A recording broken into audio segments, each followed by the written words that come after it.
Welcome back to Out of Spec. I have behind me the Kia EV6 that's been in Coleton's hands, the Out of Spec detailing professional that we have here.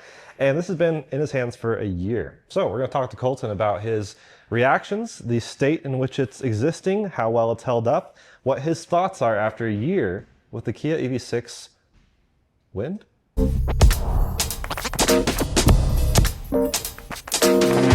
Okay, Coleton, yes, this is the Wind. I was just taken aback for a second by the wheels. By the wheels? You do like the wheels, huh? Yeah, I do. They are, of course, the GT wheels. Yep, so did a little change there, but yeah, I've owned this car for a year. I'm a little ashamed at the current state this car is in terms of the disgusting layer of filth and bugs and everything. And then when you see inside, all the dog hair everywhere. This is really my dog car. This is my daily driver, what I use to haul the boys around. My wife and I will take this car out with the dogs. And yeah, my stuff, I'm busy here at the shop. Number one, producing content. Number two, really having a full-time detailing business. So this car doesn't really get the love it necessarily desires. Right, it's your work truck, for lack of a better term. Sure, yeah, put it that way. Put it that way. But I actually leased this car. So right. I lease it on a 2-year, 24-month, 20,000-mile lease. And the lease price was so crazy that I basically couldn't say no to this. So this is why I got this car. And I've actually come to really enjoy having this thing quite a bit. Right, so the initial incentive was the lease. What's that number really quick? Just $187 a month with $1,500 out of pocket. That's crazy. So cheap. A lot of that, of course, has to do with all the incentives here in Colorado. So I got this last year. So it was basically $5,000 state tax credit, $75 federal. Then they had more incentives on top of it. And I was like, you know what? For under $200 a month, it's a pretty amazing car for that, in all honesty. Right. So you went into it because of the deal, but then living with it, I mean, you also have, well, at the time you had Tesla. Well, yep. You still have Teslas. You always have a Tesla in your hand. Always. Also something else. I mean, it's kind of like Marquez Brownlee's always got an iPhone, but also cycling through Androids. Yeah, I like to cycle cars. I think it's interesting to own cars like this because honestly, the EV6 never really spoke to me. I looked at Ioniq 5s and things like that. I'm just like, it's not a car I would want to get. But with the lease price of it, it was like, okay, I should try this, experience it. There's a lot of stuff I really, really like about this car. And then on the flip side, there's a lot of stuff I really dislike. So we're gonna go through all of that, I'm sure. Okay, so we'll get into the likes and dislikes in a second. But first thing I like to talk about with these long-term ownership for people who are curious is, what, if you know off the top of your head, efficiency numbers, how you handle charging, do you ever road trip it? Because obviously we recommend the eGMP platform a lot because of its insane, incredible charging performance. Insane. Definitely beats our Model 3s when you look at, by like a lot. 10 to 80 times. But then on the flip side, you're working with statistically lower reliability with chargers. The handshake time's a lot worse. So those Yep. minutes are chewed down a little bit by the inconvenience, I would say. Mm-hmm. But mostly they just work. I mean, nowadays I roll up to EA, I plug in, once I get it going, it's going. It's not a huge deal, but it's not the seamless, 7-second handshake of totally agree. But there's other trade-offs involved with this. So yeah, I guess what's those numbers that you know of? So range and efficiency is a little tricky on this because obviously I swapped over to the GT wheels. I found these on Facebook Marketplace for $800. So this runs a now performance summer tire on them, moved up to 21-inch wheels from the 19s that I had on here. So efficiency has definitely gone down quite a bit. It hovers around like 3.2 to 3.5, but I do a lot of to and from work. Right. On the highway, when you're really, driving at 75, 80, 85 miles an hour, you're hovering, 2.8 to 3.2, just depending on, any given day, the temperature, if you're climbing up to Denver, coming back downhill from Denver. So yeah, it's honestly not bad. And the one thing, speaking of charging, that I really appreciate about the eGMP cars, you don't really have to get there super dead. So when we have the dogs in the car with us, or we want to stop for lunch or something like that, if I roll up to a charger at 30%, I can plug in and get full power until, deep into the 50s, almost 60%, and just, sit there, quick top up, or if you want to stop at a gas station. The thing that annoys me on road tripping with Teslas is I want to get there as dead as possible and ride the curve and get out of there. But this is kind of on the other side of where, okay, yeah, if we need to make an extra bathroom stop, if we've got to grab food real quickly, I don't really sit there and be annoyed that I'm sitting at under 100 kilowatts of power. Right. Yeah. It works fine for that. Yeah. And it's a different way of thinking. We've seen that with the i90 Surge. You know, the folks who had the eGMP cars. Yeah, they just kind of sat there, typically until like 70, 80% even, because there's not really a big incentive to unplug. Whereas you're right. The Tesla theory is like get there dead, unplug like 35% once you pull off the curve, and then just keep going. And really quick hopping. Yeah. Any issues with this car? So the only issues that I've experienced are back here and basically like the trunk area. And I would say the issue that I have back here is just this entire thing and situation rattles. It drives me absolutely up a wall. If you guys know me, rattles drive me absolutely nuts. And I'm sure you're asking yourself, why'd you buy a Tesla? Because they rattle like crazy. Well, I just sold my rattly Tesla for a new not so rattly Tesla. Right. Pretty darn good. New performance, didn't really have any rattles. Yeah, so I do want to show you these real quick. I'm just going to grab these things here. These little flaps, Jordan. So these actually cause some of the rattles, or so I thought. Okay. So these sit back here on the interior of the car. Every time you go over a bump, they sit there and do that. Basically, these are pressure flaps. I just took these out because they were really bad.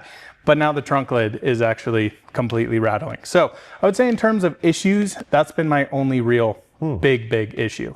Okay, so no reliability issues. No ICCU issues, importantly, which we should know. No sound system issue. We've seen that with some EV6s. Other than it just is not good at all. Yeah, it's not great. It's really not great. But yeah, that's good to hear, because I was curious, you know, with the traditional dealer interactions, if you've had to interact with their service department at all. Yeah, I've tried to not interact with them. And it's not that I don't like the guys over at Fort Collins Kia. It's just like, for me, I don't want to go to a dealership if I don't have to. The weird thing with these cars is basically after 3 months, they ask you to make a service appointment to look over everything. I'm like, it's an electric car. What are you going to look at?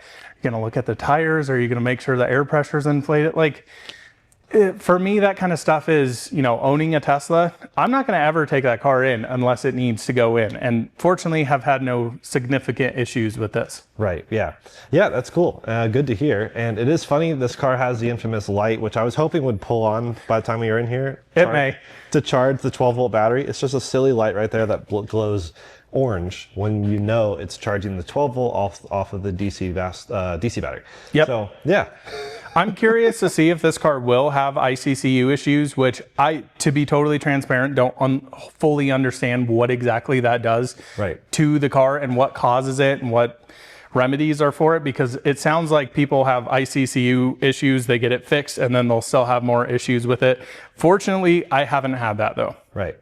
So as far as the trim, like when some people come to their 1 year of ownership or even 6 months, whatever, living with a car for a while, you sometimes start to think, oh, if I only had this higher trim, or, oh, this is more than I needed, I could have had the base trim. Yep. You know, we've seen when we've had videos of Fort Collins Kia showing the various deals they've had across various trims. So, you know, you could have waited and got a different deal with a different trim, but how do you feel, other than the wheels, which you obviously replaced with the better looking GT wheels, how do you feel about the wind trim? I honestly think it's a good sweet spot. I mean, would it be nice to have like a few more features, like, you know, the camera comes up in the driver display with the tech pack and then the door handles pop out? Okay, sure. But like for me, daily usability, it hasn't really changed the car. Like I know how to use mirrors, right? So like, I mean, if there's a car over there, you're not looking. So I've had many of cars that don't have that, and it's been totally fine. I think, you know, having more 360 cams around the car would be nice, but I mean, I know how to use a backup camera as well.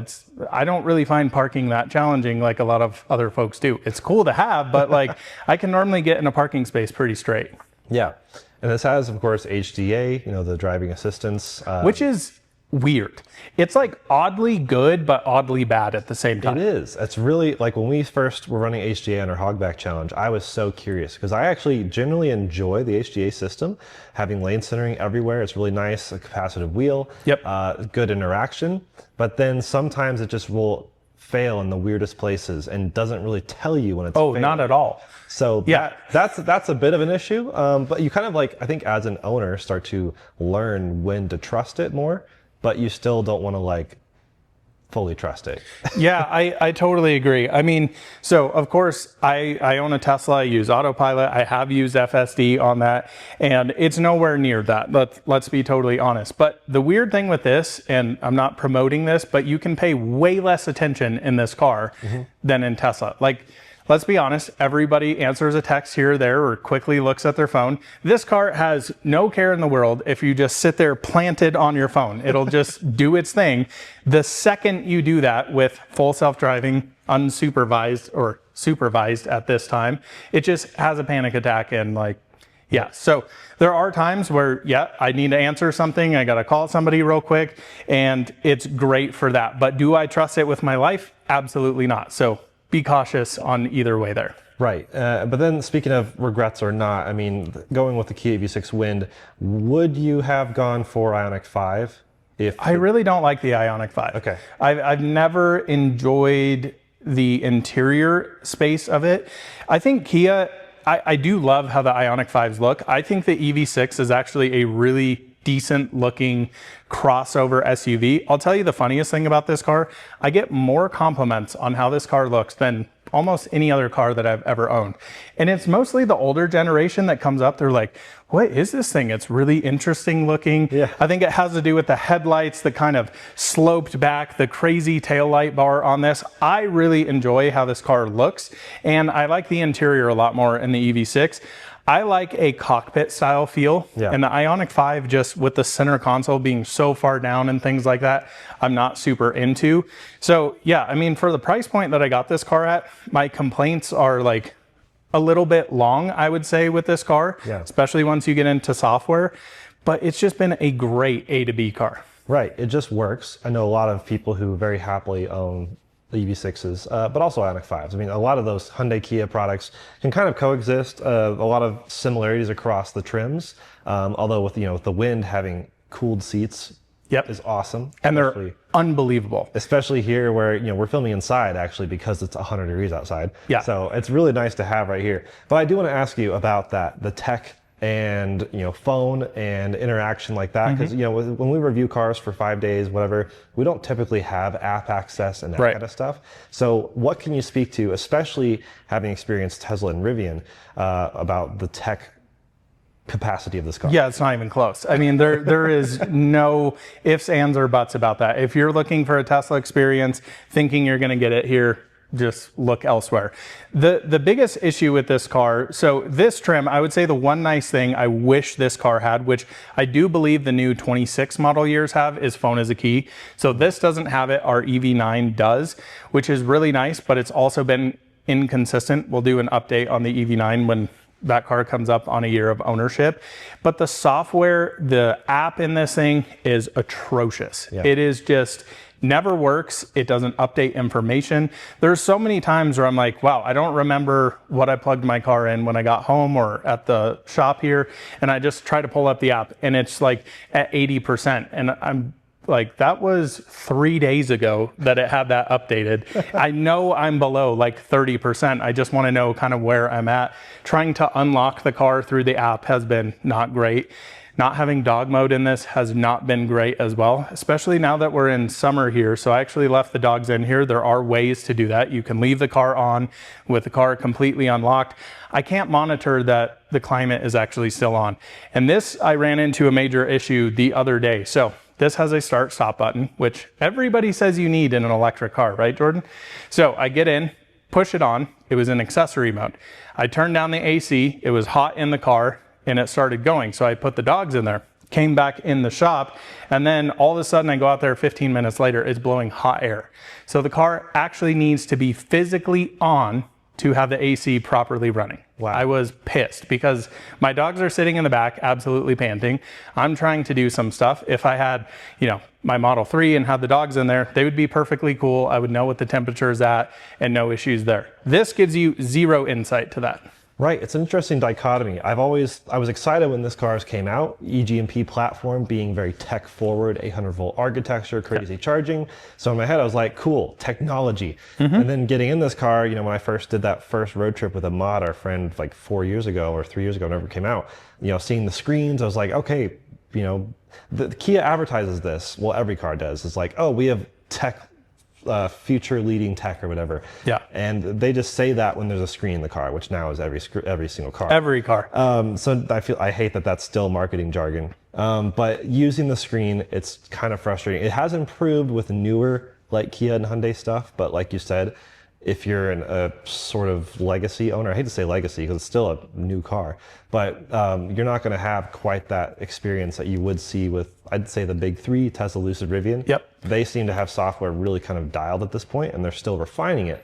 But I feel like Kia/Hyundai, even though even the new stuff has felt better, I still feel like it just needs an overhaul. I got to show you the big update that I got in this car. So hop inside, Jordan. You're going to be blown away when you see this update. Okay, so we're going to jump in here, the very dirty EV6. Again, I really do apologize. Did it just die? The key's not in it. Oh, I just had the key. Yeah, the start button, the key thing. Don't you wish your phone was the key? It would just be so easy. It's sitting in my pocket right here. Okay, let me show you here. So every time I have to log in, I had to press that. Yep. Okay, and then I got to wait for everything to load here. I don't even think I still have it on here. I think I deleted it. So I do have wireless CarPlay in here that I had to add with an adapter. Yep. Yeah, I deleted the little app. We got a sports update app. That was the only update that I had in this car in a year. Wow. For what? I feel like Rivian and Tesla are pushing updates like every week. Yeah. I was going to ask you how the update situation's been. It's been, yeah, really, really not good. The software, let's just be honest, sucks. Mm-hmm. Everything is deep in a menu. The route planning is really, really bad. It is very inconsistent. Like I've been doing times, so you come in here to map and you're trying to navigate somewhere. Let's just say, I don't know, where are we going to go here? Over here. And it just sits here and loads and loads. Okay, search for stations. It's just so clunky compared to Tesla. Yeah, and then it shows you this station. You're like, okay, where is this? And I'm going the opposite way. So it says 10% arrival. What I've noticed on this car though, I don't know if it's the wheel and tire package, but it has no idea. So it seems to me like it doesn't take account your current efficiency that you're doing. Because I was coming home from Colorado Springs the other day and it basically said I would arrive home with 6%. I arrived at 23%. Yep. Doing consistent highway speeds. We've seen it be really conservative, even with the race to Vegas we did in the EV9, which was the same software at the time, where we had the route planning challenge, where we just followed the route planner. It was having Max and Dom charge at like 65%. Yeah. Like just routed to a charger for no reason. Once you're on your way to something, you can't see your state of charge on arrival unless you click there, is it? Yeah. Yeah, and then this number doesn't change until you hit reroute. Oh, so clunky. So then you'll keep driving and you're noticing like, okay, well my efficiency has gone up and that doesn't change, and then you reroute it and it'll like recalculate everything and it goes up like 6 to 7%. It's just really, really clunky.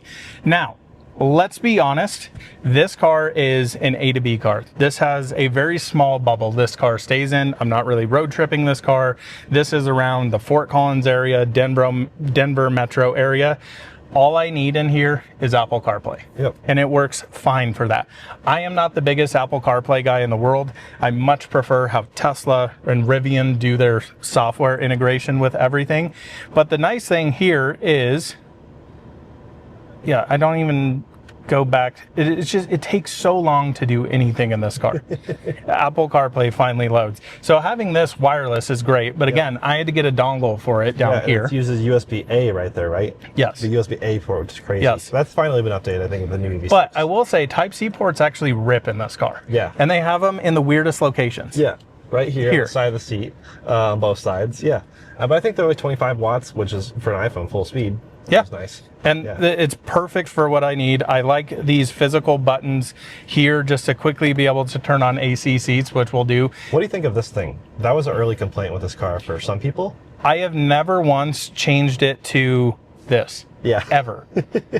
To me, there's no need. Here you have all your volume control. Quickly cancel that while you're driving. This stays on climate. For me, I'm always worried about the climate because of the dogs are normally with me when I'm driving this car. Yep. If they're not, I'm driving the Tesla or something different. But yeah, it's been completely fine. The AC really does work quite well in this car as well. Yeah. It's no like GM AC that blows like as cold as it possibly can, but it's been good. But again, there's been the weird times where the start stop button not ripping full AC. That really concerns me, especially as a dog owner. Cars need to have dog mode or keep climate on that you can lock. You can do that in this car, but it's very clunky how to do it and lock the doors. Right. We've gone through this before. You know how to do it, right? Yeah, go check out our Kia EV6 GT video. I'll quickly show you this. See, I've got this pre-map to press the start button. I have to press settings in here. Then I go to utility mode. I activate it. Now, when I get out of the car, I'm going to roll down the window, put my hand through the window, press lock, and roll the window up. That is the only way to leave climate on with the doors locked. Now, everybody tells me, Jordan, in that video, they all said this as well.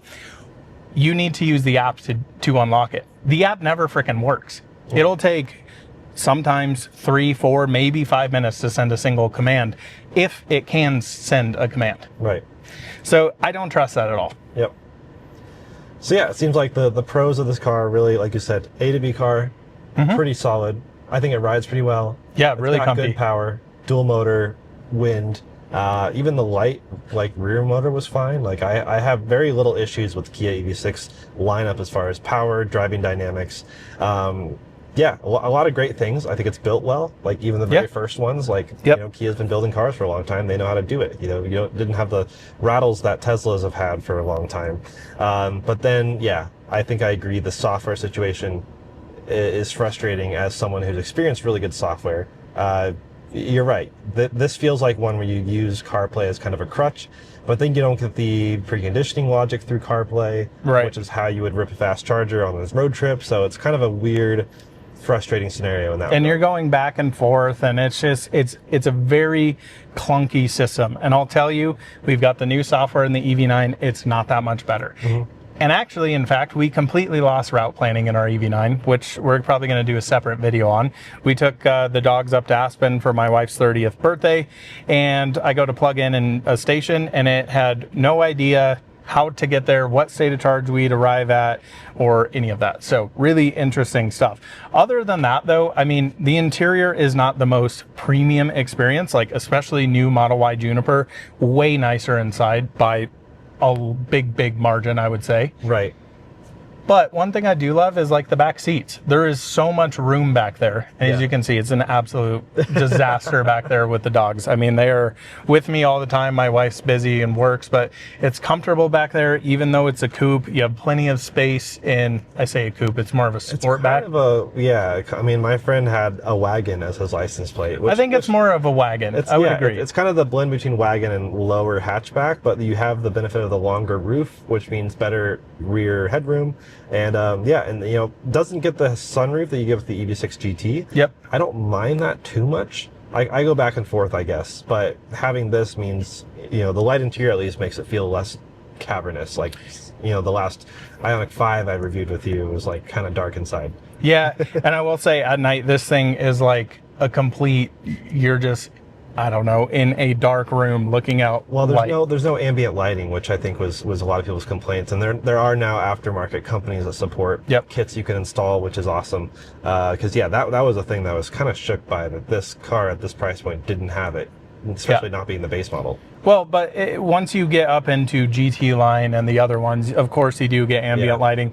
The other thing I'll say, which they've already fixed, the headlights are atrocious on this car. Like, literally feel like I have DRLs on in this car. It is surprisingly bad. One thing, Jordan, I love and hate is the ability to change your regen. So the reason I hate it is it doesn't have a startup and one pedal driving function. Right. It starts up in level 3. But on the flip side, I like being able to control what's going on underneath me. Essentially, if you leave it on iPedal, your front motor is always connected. If you're on the highway and want more efficiency, run rear wheel drive, boom, pop it into level 3, the front motor turns off. I really like that ability to control that, whereas, you know, Tesla is just, here's how much regen you get. I think Rivian does it well, how they have different selections of that. That's very, very cool. So I'm not opposed to these. I don't love the integration because I always forget to put it in iPedal when I get back into this car, and I'll roll up to a stop sign. I'm like, oh, why are we not stopping? Oh yeah, and I find it frustrating to go from like drive to reverse in a low speed parking lot situation. You have to like switch back to brake pedal and then switch it over, and like you're dancing on the pedals, you're dancing with the controller. Yes. Then that's another thing that Tesla, Lucid, Rivian all get right. Yep.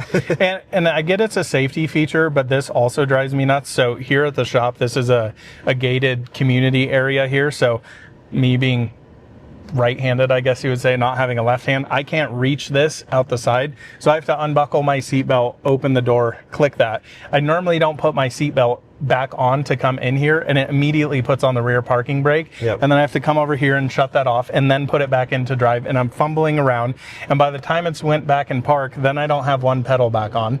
It's just like, why are there so many things going on here? It's so frustrating.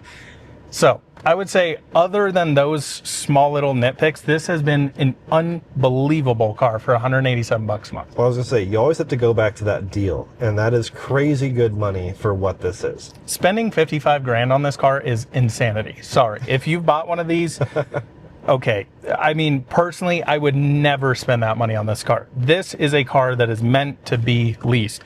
Now, what's that gonna look like next year with these cars if federal tax credit goes away? I don't know, but the deal I got, I could not be happier with this car. And I'm honestly pretty sad this car is already leaving in a year. Yeah, that's true. So we'll have to keep you guys posted on, 2-year ownership update. If you get another update, maybe another sports app. I could not believe it. I was excited because I was like, oh, it finally got an update. I thought it was just, like on factory firmware. Yeah. Tesla does the same thing. It takes a while to get your first software update. I've heard that they were going to change some things in here, reading on the forums. And then I'm like all excited. I download it and I got a sports app. Right. So maybe in the next year some things will change. We'll actually get real updates that maybe improve real things.